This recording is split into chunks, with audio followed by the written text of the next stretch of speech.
कला के क्षेत्रों में किस तरह से प्रोत्साहित करेंगे नए हुए उभरते हुए कलाकारों को सर? उनके लिए क्या आप लगातार कार्यक्रम हो रहे हैं और जो हमारे प्रशिक्षण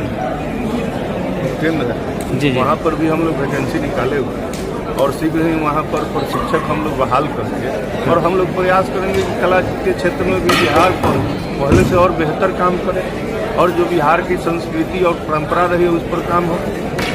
और मुख्यमंत्री जी का तो पूरा ध्यान रहता है, आपने सुना ही होगा कि बिहार पुलिस में इनके लिए सीट भी आरक्षित किया गया है। पहली बार देश का पहला राज्य है बिहार और यहाँ पर महोत्सव जो होता है उसको देश स्तर पर सम्मानित भी किया गया, अवार्ड भी दिया गया।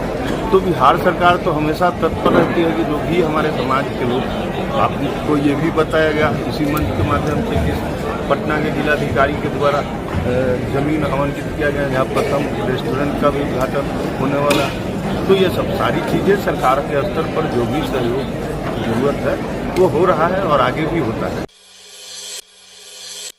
प्रत्येक साल की तरह होने वाली किन्नर महोत्सव कार्यक्रम इस साल भी 14 जुलाई 2023 पटना के प्रेमचंद रंगशाला में बहुत ही धूमधाम से मनाया गया, जिसमें सभी जिले से आए हुए किन्नरों और कोलकाता, मुंबई, दिल्ली, तमिलनाडु, पंजाब जैसे राज्यों से सभी आए हुए किन्नरों द्वारा बहुत ही रोमांचक कला का प्रदर्शन किया गया। किन्नरों की सभी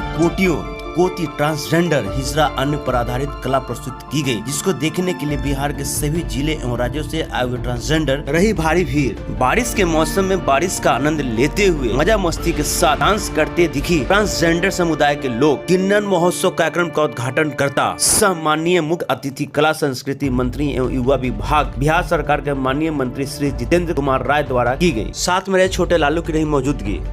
2023 के इस कार्यक्रम में उद्घाटन के अवसर पर उपस्थित कृष्णा ठाकुर जी, पी सुधा जी, रेशमा प्रसाद जी और पटना जिला के डीडीसी साहब और कला संस्कृति युवा विभाग के मंत्री आप सचिव मुरली प्रसाद सिंह जी, कला संस्कृति युवा विभाग के निदेशक वीरेंद्र प्रसाद जी और इस कार्यक्रम में उपस्थित पूरे बिहार और देश से आए हुए सभी इस महोत्सव में शामिल हुए अतिथिगण और दर्शक। बहुत सबसे पहले तो मैं इस किन्नर महोत्सव के अवसर पर आए हुए सभी लोगों को मेरी तरफ से शुभकामना है। और जहां तक बात अभी रेशमा जी ने बहुत सारी बातें इस मंच से बताने का काम किया, लेकिन किन्नर समाज तो हमको लगता है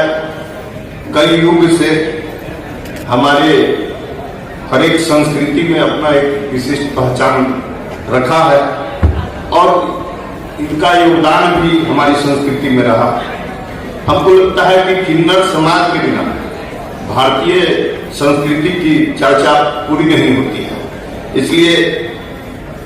किन्नर समाज की अहमियत समाज समझती है, तभी तो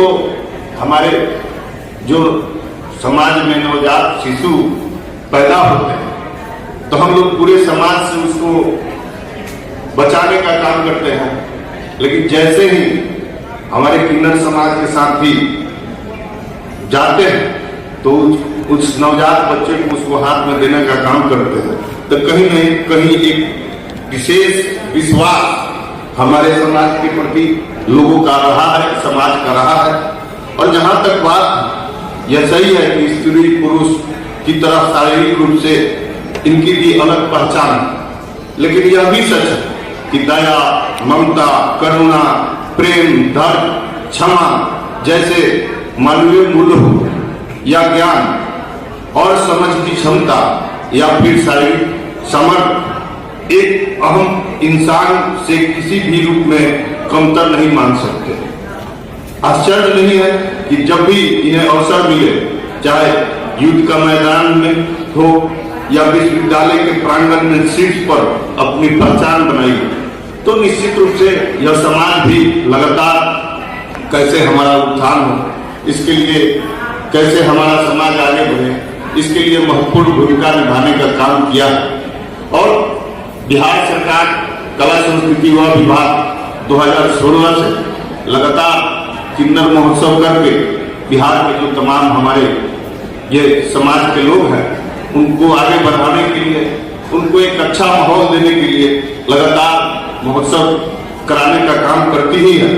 साथ ही साथ आप तमाम लोगों को हम लोग बताना चाहेंगे कि अभी देश के प्रसिद्ध संस्था के द्वारा स्कॉच वार्ड से भी कला संस्कृति विभाग को इस किन्नर महोत्सव के नाम पर सम्मानित करने का काम किया और इस अवसर पर हम खास तौर पर राज्य के कोने कोने से आए सभी